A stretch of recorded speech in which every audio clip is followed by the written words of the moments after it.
Hi everybody, we are getting ready for Rosh Hashanah, the new year, and as we know, that is called the Day of Judgment. And so it behooves us to figure out, how do we relate to this time? How do we go and deal with judgment? We know that there are different months of the year. The astrological sign of the month of Tishrei is the scales. Why the scales? Because the scales are the things that you weigh out your positive and your negative qualities. Now, when we want to go and to deal with that, we have a problem, which is, everybody, there is a great gift that God gave us that is so powerful. It needed to be created before the world was actually created. And that gift is called the process of tshuva. Tshuva is mistranslated as repentance. That's not a good translation. We don't believe in this concept of repentance as we talk about it. You're a sinner or you're bad. That's not what it is. It's not what the word even means. The word tshuva is the word to return. To return. This great gift that was created before the world was created, and which we need to learn to employ right now before the time of the high holidays, is the ability to return. When we do certain things in life, you get stuck in that pattern, and it becomes very difficult to change it. And therefore, there is a great gift that was created that God set up. You can go back in time to the point before you got stuck in that pattern and actually fix it. You could return. This concept is so great. The sages tell us that it was asked to wisdom. When you look at the world, wisdom, please explain to me what will be the future of a person that is doing bad things, someone who's sinning, doing the wrong things. And wisdom said he will continue in that path because it's a spiral you get stuck in. You act a certain way, you get stuck in that way. They asked the question to prophecy: what would be the person who's acting negatively? And prophecy said, well, it quotes a verse in the prophet, he'll die, because he's just stuck in that way. They even asked the Torah, what would be for a person who's stuck in bad ways? The Torah said, well, bring an offering. But in our offerings today, we have prayer, but even offerings only has a certain part that you could fix up. And then it says they asked God himself, what do you do for a person that's stuck in negative ways? And God said, just have him do tshuva, return to me, and it'll all be taken care of. So what are we returning to? Well, on one level, we're obviously returning to God. We're returning to his ways, what's right, the way to live. But a deeper understanding we need to connect with this is that we are actually returning to the essence of ourselves. And that's not a contradiction. That is actually the way it's supposed to be. The deepest part of a person wants to do what's right. We have an amazing law in Jewish law that if a person was married to a woman, he had to divorce, and there was various reasons why it was obligatory to divorce her. He was called a mukashchin, he had a certain disease, and in fact, there were some cases where it was the right thing to get divorced, and he wouldn't do it. Then the law would be the rabbis would force him physically to give the divorce bill. The sages say, wait a minute, that's a problem. How can you force him to give a divorce when the idea is a divorce has to be willingly? Sides have to be willing to do it. And the sages answer, because deep down a person wants to do what's right. And therefore, when time has passed and you got a lot of layers of things that are blocking you, the return to God is also a return to the essence of yourself. Now, what is the thing that blocks us most from returning to the essence of who we are? If we all want to do that, why can't we do it? So there's a very beautiful midrash, a sage teaching of the sages on a verse in the book of Ecclesiastes, Koheles. Koheles talks about Hevel Havolim, these vanities of vanities. And he mentions 7 different vanities of life. And the Midrash says, well, there are different stages in a person's life. And he gets caught in certain ways that he acts. So, for example, it says when he's a baby, he's 1 year old, he's like a king. He's a king. Everyone wants to carry him around. Everyone wants to touch him and look at him and see him. He's great. But then once he's 2 or 3 years old, he turns into what's called a chazir, which is a pig. He's got his hand in the garbage can. He's putting things in his mouth that are absolutely disgusting. Okay? Gets a little older, then he's like a goat, he's jumping up and down. Then he becomes 20 years old, and he's kind of strutting his stuff. He's like a horse, thinks he's Mick Jagger walking around, strutting his stuff like a horse. Then he gets married. It says now he comes into a stage, he's like a donkey. Goes through different stages. The last stage, when he's an old man, it gives us 2 paths.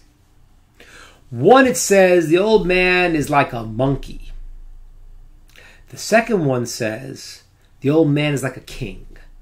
And it quotes the verse that Melech David Zaken, the King David, was old. He was old, but he was still a king. It's kind of like you start as a king, you can end as a king, or you start as a king, you end as a monkey. That's not so good. What does that mean that the old man could be like a monkey? What's unique about a monkey? Well, monkey see, monkey do. That's how they function. So the old man can be imitating what he sees in the world. Now, the question is, who's he imitating exactly? Something he saw on television? Who's he imitating as this old man? The answer is very deep. The answer is he's imitating himself. He's imitating what he's done for the past 70 years. A person gets stuck in the habits they can't even pull out. That's why I think, there's, the idea of the science of cosmetology, the wrinkles of the face. A guy who's like a smiling guy, his whole life, he gets an old man, he gets those nice, crow's feet over here, he's a happy guy. And then you see people walk around the world, and they're walking around as if they always smell something bad. You ever see such a person? Like, yeah. And their face gets stuck like that. And they're old and they're like, you're stinking, everything's bad. Because you become a monkey of yourself. Now, what do we do with that? How do we get out of that? That is the beauty of tshuva. That is the beauty of returning. There's a way out. There's a way to go back to the beginning and fix up what you did wrong. And change yourself, that you're not bound by these patterns. That is the process of what we're doing before the high holidays. This month of Elul, the preparation for the high holidays, it's all about how we can change our habits to be true to ourselves. So let's understand, there are certain processes that are needed to accomplish this quality of tshuva, of returning. What are those qualities? There are 3 basic qualities, but there's a precursor to it. 3 basic qualities we'll discuss in a moment. It's regret, admission, and change. But before that, there's something that precedes all of that. And that is the idea that a person believes he can actually start anew. We don't really believe that. And it's very hard to believe because this is who I am.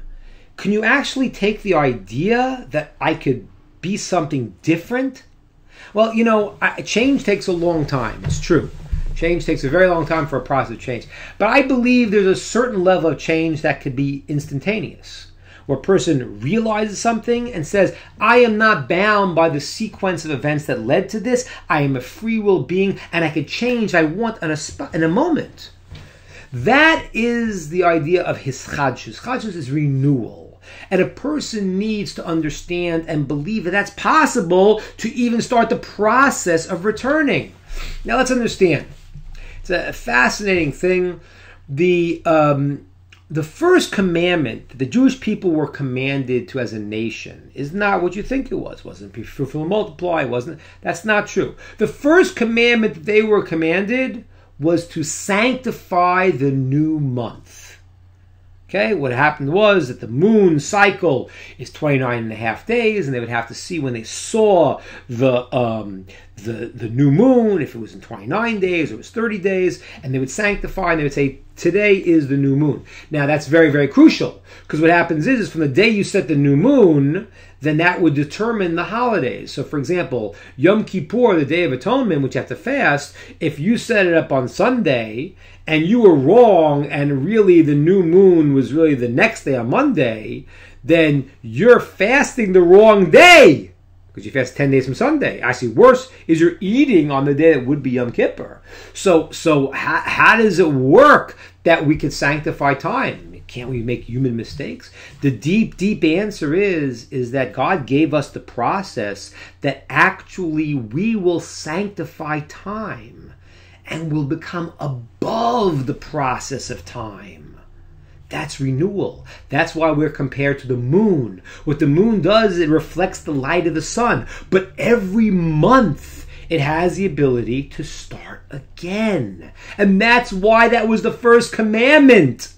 To tell us, if you want to live your life properly, you got to realize that you can renew, you can refresh, you could start from the beginning every single day, which is really one of the reasons why we have the whole sleep idea. You know, a person, think about it, you could sleep, a person lives, 90 years, he's sleeping a third of his life. That's kind of scary. 30 years of sleep. But the quality of sleep means that there's a turn down, the system is shut down, because now it could be new. And if you don't see things new, then you get stuck. That is the first component that we have to understand. And the Kabbalists say what happens is that you could actually be zoche, you can merit to receive a new light, an or chadash, a new light that comes onto a person that he never had before. You really could start fresh. And this idea actually now is being seen in quantum physics. When you go and you study subatomic particles, they find that as they look at the subatomic particles, they're noticing that their existence is not the way they thought it was. It wasn't the static a model of the electron and the neutron and the proton the way we saw it and learned it in school. They see it now as subatomic particles popping in and out of existence. And the deeper meaning of that, the Kabbalists say, is the idea of the verse. It says, M'chadesh b'chol yom tamid ma'aseh bereshis, that God renews the act of creation at every moment. It's not that this is the way I've been, this is the way I am, I just keep going on like this. That's not what it is. At every moment, you're really starting new. It's just that you feel that you're stuck in the pattern of what you were before. And that is why it's the first commandment, to realize that we are like the moon, that we have the power to renew and receive a new light and reflect a new light. That is the beginning process. And that is why, if you talk about the months, we mentioned that the month of Tishrei is the month of the scales, the astrological sign of the scales. The month of Elul, generally speaking, that comes out in September, in August, September, that is the sign Virgo. Why is that? Why is it Virgin? The answer is very simple. Because the deeper meaning of this month of return is that you're about to come into to Rosh Hashanah, the new year. You've just spent a whole year of whatever we got caught into, whatever habits we developed, and now you're able to say, I'm starting this relationship with God fresh. It's like a new honeymoon, Virgo. It's like the first time we're together. We're just, it's like a Madonna song. No, just kidding. But it right now, it is the ability to go and to restart. That really is the crucial aspect that we have to understand as the precursor to actually experiencing change. Now, this is not only true on an individual level; it's even true on a communal level. Let's explain this a second. You have a fascinating thing when you learn about the birth of our forefathers. You learn about Abraham and Sarah and their child Yitzchak.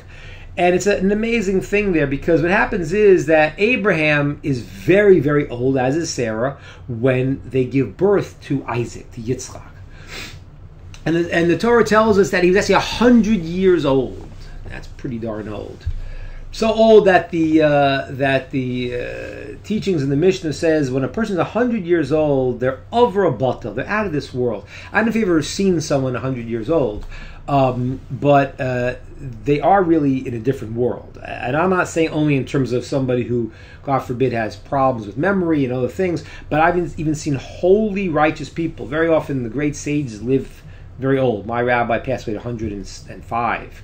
Rabbi Yosha passed away at 106. It was not uncommon. But what happens is when they hit 100, you kind of like, you're in a different place. Like, you don't care if they painted the walls off-white or not. It's like, it's irrelevant. You're out of this world. So what happens is Abraham is out of this world. Sarah is also very old when Isaac is born. Why is that so crucial to the process? And the answer is because really they start fresh. Abraham has no connection to his forefathers, to Terach, to the previous. He is a new entity. Now what happens is he has this child, at the age of 100, Sarah 90, and they now going to name this child that is born in this miraculous way. A child that they never expected. I mean, God told them, but Abraham said, no, I see in the future I will not have children. God said, get out of that whole system. Don't worry. You will have a child. And in this miraculous story, he has a child at age 100. Now, if you had a child at age 100, what would you name that child? Miracle Boy? Soul Man, greatest redemption in history. They name him Yitzchak. Yitzchak essentially is naming your child Joke. Here's my boy. His name is Joke Boy. Crack up. Laughter. Now, I understand in the story people were laughing, they were happy, various explanations of that. But still, why are you naming the kid Yitzchak? Joke? Somebody laughed? Okay, so it's funny. But you call this super miracle boy Joke Boy? Why? So you have to understand what a good joke is. What a good joke is that you look for the punchline. The punchline is that everything is moving one way, and then all of a sudden the punchline flips it the opposite way. You weren't seeing. If you see the punchline coming, it's not funny. The joke, the laughter is the quality of that surprise when you think it's one thing, it's exactly the opposite. That's why it's a fascinating thing. I remember one time I had a person was yelling at me about something. It was kind of a pompous guy. He was yelling at me, and he got up and he wanted to walk out the door, and he was very sort of so positive of himself and so sure of himself. And what happened was, as he was walking out the door, he didn't realize that it was a glass door that had just been washed, and it looked really, really clean. He thought the door was open, but it was really closed, and he just went smack into the door. I felt terrible, but I had to hold myself back from laughing. Why? I'm not a mean guy. It's just the contrast with this pompous guy. What do you think you're doing? And then hitting himself and slipping on a banana peel, people laugh, even though they don't want to laugh. The contrast between the two is so great that it's shocking. And the response is laughter. This child is named Laughter because of that. Because it looks like life is over. There's not going to be any Jewish people. Nope, Abraham's too old, Sarah's too old, forget about it. Not happening. It's over. And then, all of a sudden, there's life. And that makes you laugh. When you think it's all over and it's not, That is the source of laughter. That's why there's a very amazing line we sing in this song of Eshes Chayil, the woman of valor. It says there, Vatitzchak liyom acharon. She laughs on the last day. Apparently on the day of death. Some reason she's cracking up. She thinks this is the funniest thing in the world. Now, I don't know who this person is, but why is this woman of valor cracking up on the last day? What does that mean? So the answer is exactly that, because when it looks like the end of life, she actually sees there's an eternal life, and it's the beginning. We're not dying. It's not the end, and that creates that sense of laughter. The Jewish people start with Isaac, Abraham and Sarah being the first Jews converts, so to speak, and then Isaac is born, and it's funny. It's laughter because it looks like it's the end, and it really is only the beginning. And that's why the name Isaac itself, Yitzchak, if you flip the letters around, it spells the word Ketz Chai, end of life. It literally spells that. Yitzchak, just flipped around the letters, spells Ketz Chai, end of life, because it looks like it's over, but it's beginning. That is the crucial first step as individuals and as a nation that we need to attain to actually make change, is to believe that whatever I'm stuck in, whatever process, I can be new. I have the ability for hitchadshut, for starting again. That is a gift that God gave us. It's the first commandment we have, and we could attain that. So first thing is, you're in month of Elul, Virgo, you're going to start again. You're going to rebuild who you are according to the essence of your true nature.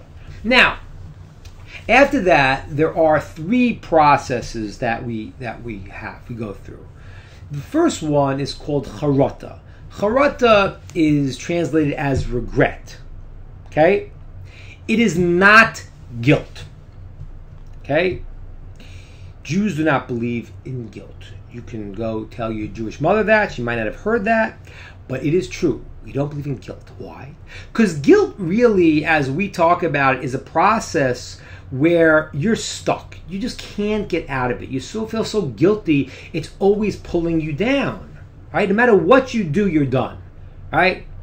Well, let's say you go visit your mother and you didn't bring a gift. So you come without a gift. Okay, next time you buy a beautiful gift. And let's say your mother says to you, so much money you're spending? It's too much. I can't win. Guilt is, I'm not saying Jewish mothers do that, but theoretically. But guilt is a process where you feel that you can't get out of it, you're latent with this problem, and you're stuck. Regret is something totally different.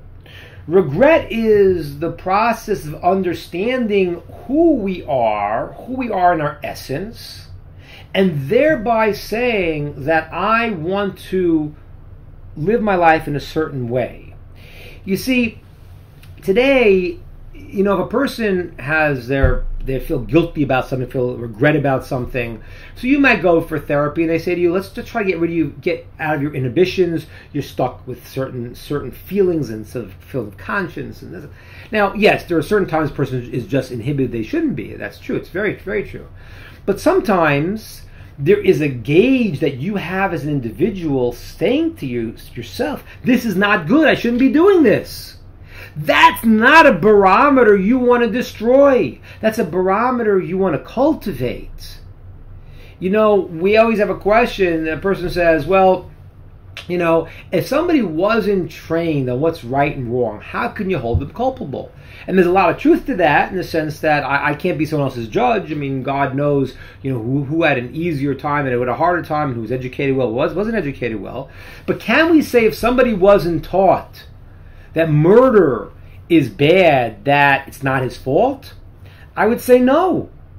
Because you have an internal barometer. It's called your neshama. It's called your soul. It's called your essence. And when you do certain things, that voice inside of you, that conscience, gives you a sound. Does not feel right.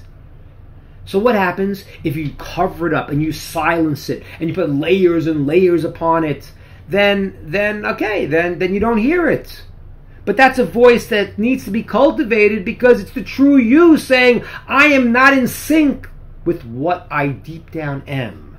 That's the level of charata. That's the level of regret. That's the stage where you say, think a minute about who I am.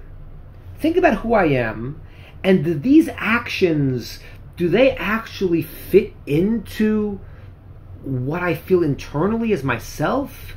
And if you think about it, you'll actually start to feel regret if you get in touch with your inner essence. If you keep running and doing it and you don't think about it, you won't get to that stage.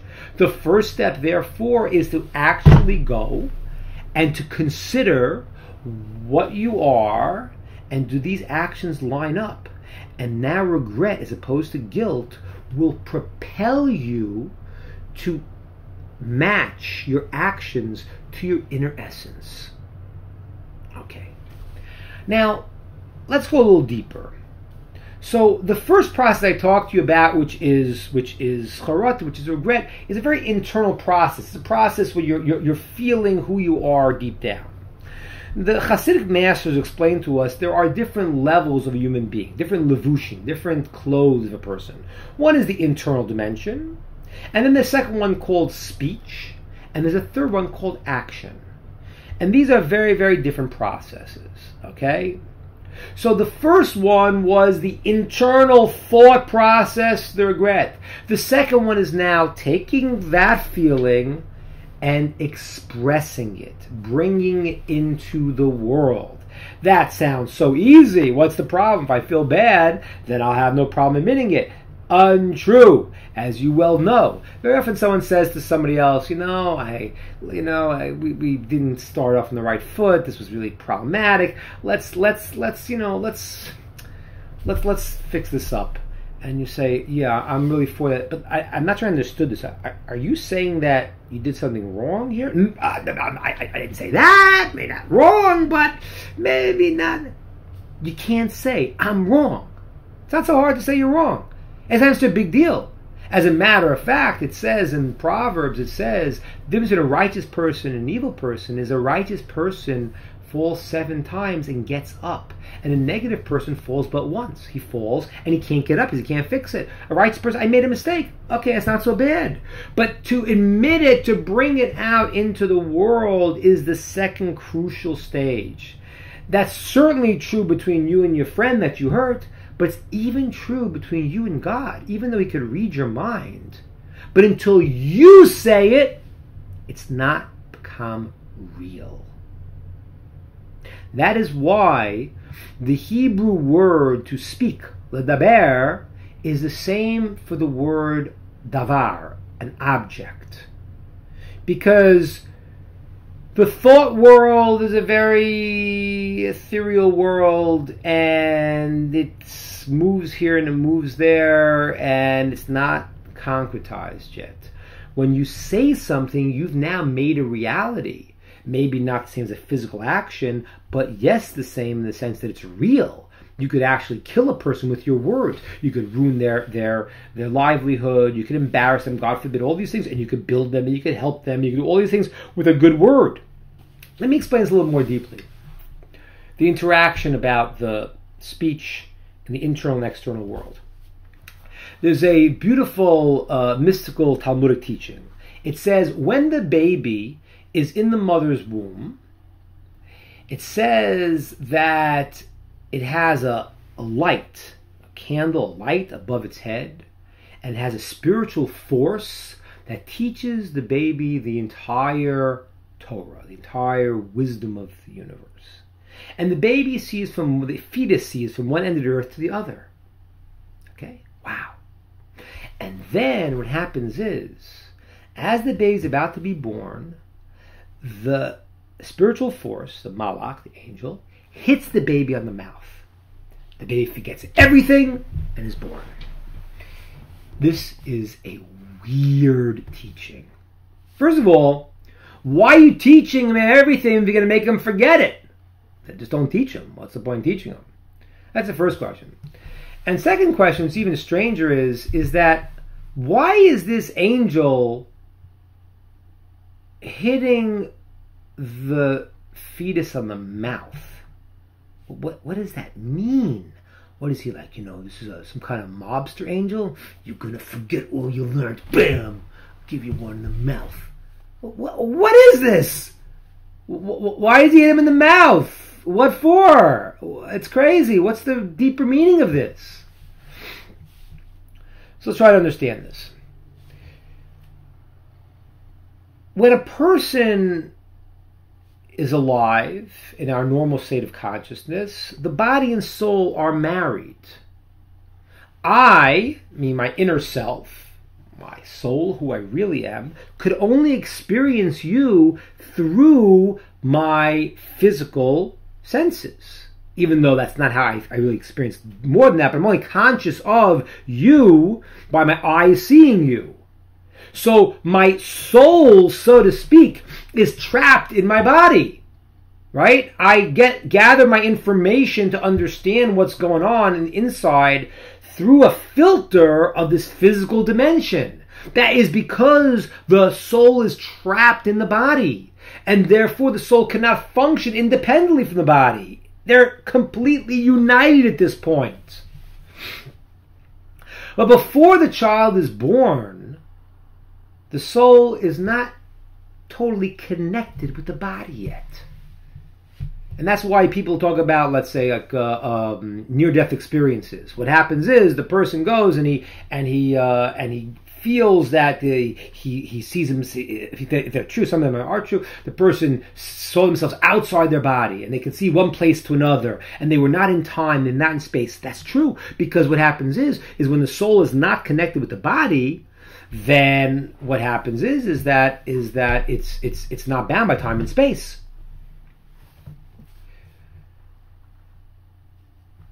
The marriage between the soul and the body happens at the moment the angel hits the baby in the mouth. And what that means, the mystics say, is that at that moment the child is given the potential for speech. Why speech? Because speech is the bridge between the spiritual world and the physical world. And once he's given the power of speech, which is what it means, he's hit in the mouth, the soul and body are united, and all of a sudden he forgets everything he learned. Because how could he remember it? Now his soul is connected with the physical. Very amazing. That is exactly what speech is. It's the bridge, right? Watch. I'm thinking a very spiritual thought right now, okay? You don't know what I'm thinking. You can't, because in my hidden world. Now, only through my power of speech am I going to enable you to hear the spiritual world.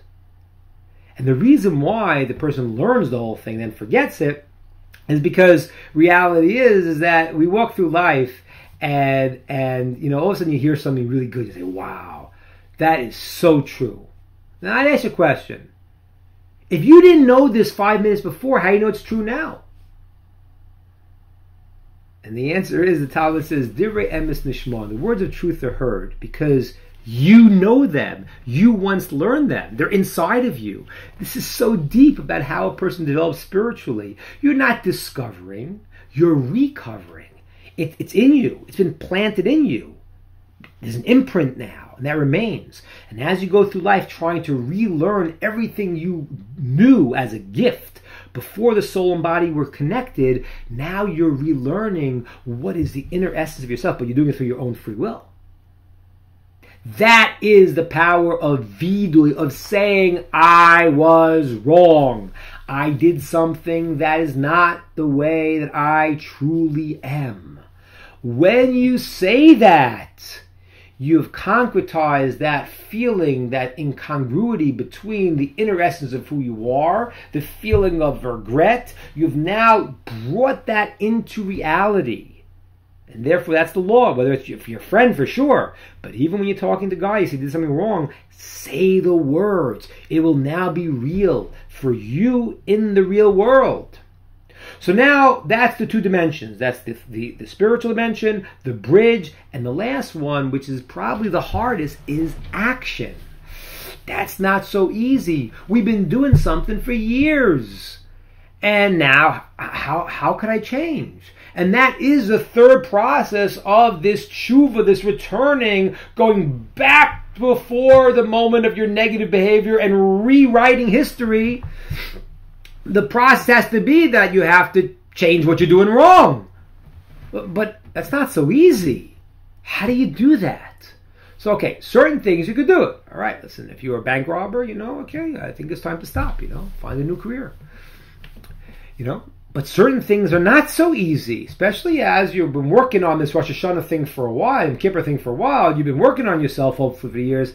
Now you get some finer things. Like, for example, one of the serious problems the Talmud says that people fall to in one form or another is Lashon Hara, speaking negatively about somebody. Even if it's true, speaking negatively about somebody is a very serious problem. And it happens all the time. So, can I really say, all right, well, I want to change. I feel bad that I spoke badly with my friend. And I admit I did it, I shouldn't have done it. And now I take upon myself not to ever speak badly about someone ever again. Ooh, I don't know if we're being honest with ourselves at that point. And therefore, we have one way to deal with this. Whatever you could take on and stop doing that you were doing negatively, do it. Whatever you can't, we have a very deep teaching from one of the great Mussar rabbis, Rabbi Yisrael Salanter, who gave us this approach. And he said that if you can't go and change the action fully at this point, your responsibility is to want to change it all, but to commit to change one part of it, one small step that you will take on. And if you commit to that, a bite-sized change that can be done in this process, you will be given the process of tshuva. It'll be called that you fixed it up. So, for example, a person who's speaks badly about people, he says, listen, I'm going to try not to speak badly about everyone. I admit it, I hate doing it. And to guarantee that I'm going to get there eventually, every day, between 12 noon and 1 p.m., I will not speak badly about anybody. It's a fascinating thing. You might go and say, somebody calls up some juicy gossip, it's like 12:58. You're like, could you hold on for 2 minutes, please? Well, I would avoid doing that. But even if you could hold yourself off for those 2 minutes, you've demonstrated control over the problem. And that is a very, very deep way of change. I heard this from one of my rabbis, Tusky Zatzal. He taught us that. He said, listen, a guy tries to control his eyes, what he sees. And sometimes it's hard to do. He said, listen, what you say is like this time not. But you start gaining control over yourself for this moment. And then you could build that.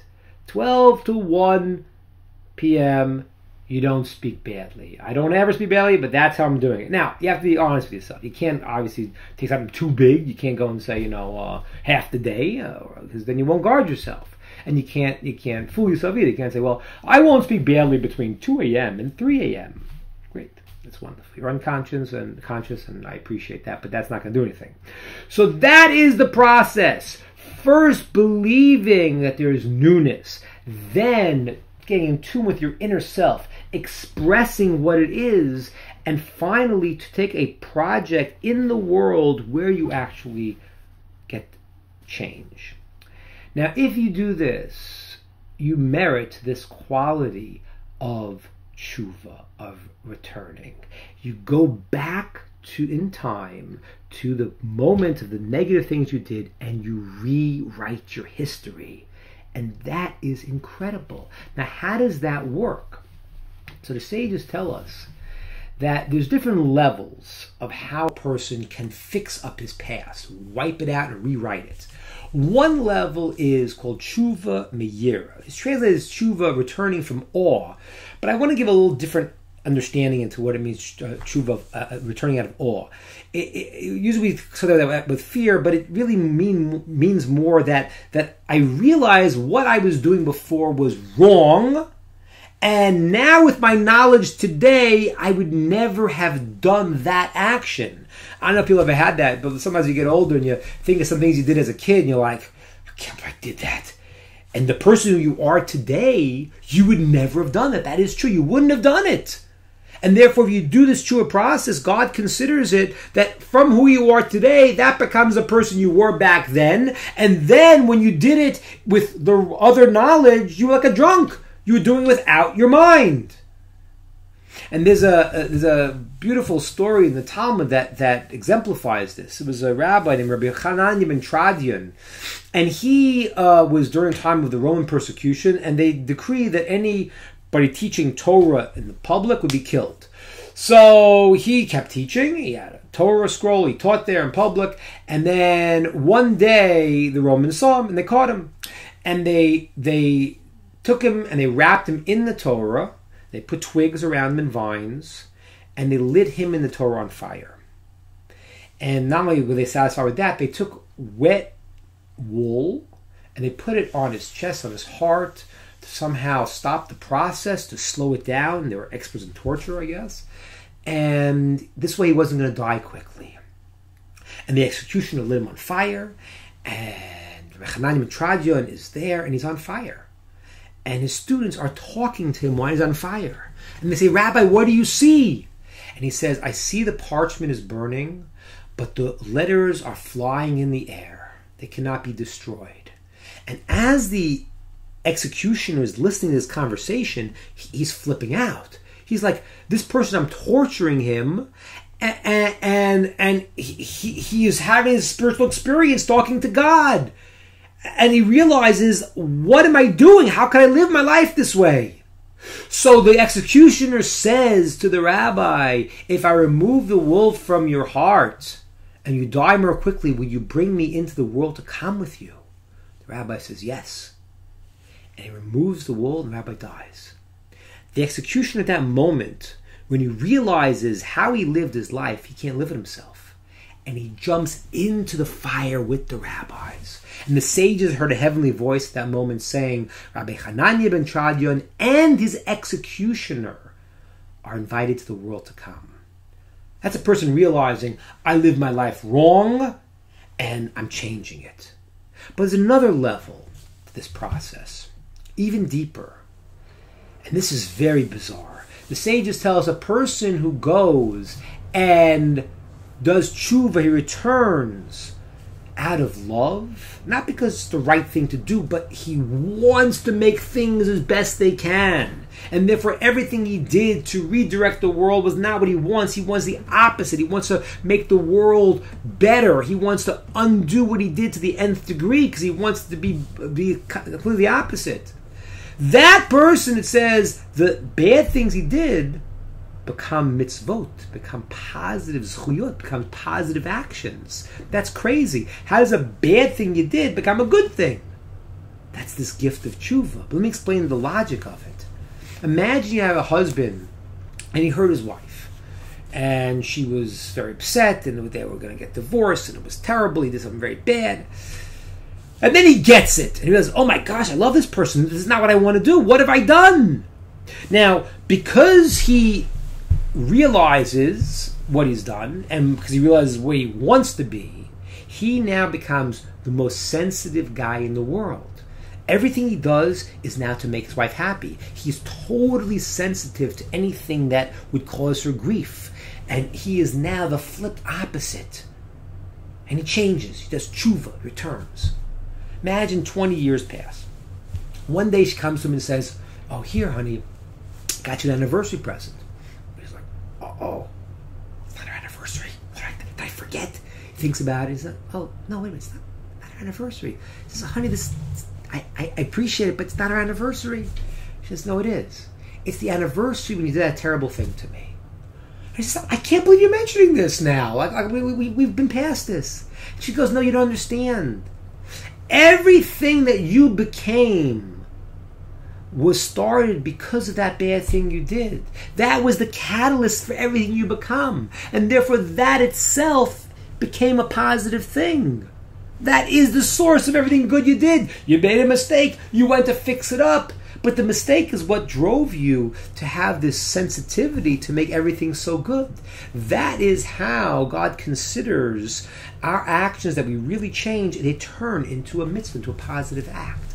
And that really is the today, thank God, we have we can understand this concept in movies. Because the way a movie is set up is that, the guy at the beginning, the hero is not so good guy, whatever he's going through, and at the end he's going to be great. So you realize that your life is a little bit how things are spliced.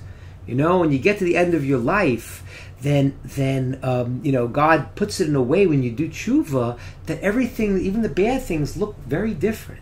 That's really the deeper meaning of what is called Yom HaZikaron. Rosh Hashanah is called a day of remembrance. Well, God doesn't forget. But if you think about memory, what memory is that without memory, without memory, everything is separate actions. With memory, it becomes united in one stream. And what God does, He ties together all of our lives when we have tshuva, and He edits the movie differently. Now, I want to tell you one other thing, and how this works is a very deep discussion. But it could well be, and it really is, that the negative thing a person did when they do tshuva, the Hasidic masters teach us, will actually turn into a positive commandment, positive thing, and affect the whole world positively. It's not just that you're considered, you will actually affect the world. And I'll give you a little analogy that I created. Imagine there's a guy who is a bank robber. Okay, that's what he does, he robs banks. And let's call this guy Mr. Schwartz. Mr. Schwartz knocks off banks. One day he has a big heist, he knocks off a bank in New Mexico. And after he does that, he starts thinking and says, what did I do? I've ruined people's lives. I want the opposite. I want good for people, not bad for people. What did I do? And he starts a process of tshuva, of returning to fix that up.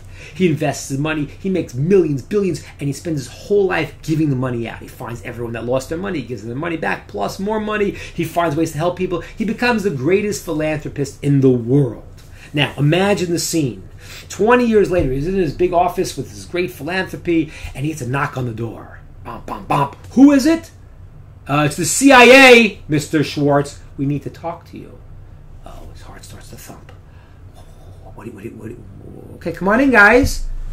They say, Mrs. Schwartz, we need to talk to you about something from the distant past.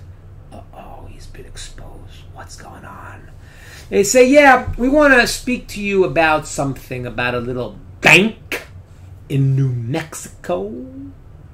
Now he's panting, he's sweating. His whole life, everything he built is ruined. They say, Mr. Schwartz, we always knew you were a tremendous philanthropist. But we never knew how great. We've done a lot of research, and we now found that the bank that you knocked off years ago was an ISIS front. We didn't know you did it, and we didn't know what it was. But now we understand what an amazing guy you are. Mr. Schwartz, you're the greatest. That's rewriting history. That's within God's purview, to make sure that time doesn't only move forward, it can also go back.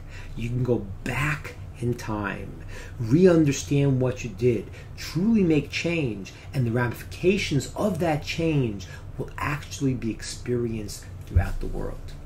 Have a great year, everybody.